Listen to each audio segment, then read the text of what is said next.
Pakinggan natin yung bata tungkol sa kanyang lola na nakakita ng multo sa sementeryo doon sa North Cemetery, Manila. Tara, pakinggan natin. Kakatakot.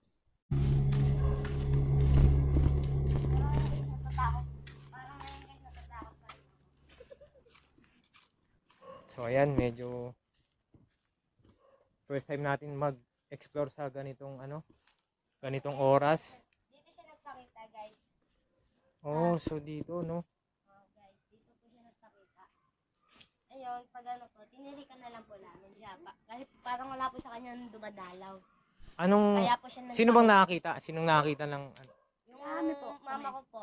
At saka po habang nagtitinda po kami, tapos nakita po ng mama ko po, kala niya po, siya lang po nakakita. Kaya tinawag niya po yung lola ko po. Tapos ayun po, nakita din po ng lola ko. Tinawag din po ako, kinakalabutan po yung mama ko po.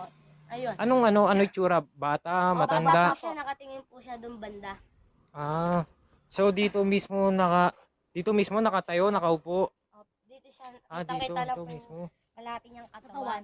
Bata, lalaki, babae. Babae po. Babae. Kaya tinirikan na lang po namin ng kandila para, ay, Mawala. tinirikan po namin ng kandila na wala na.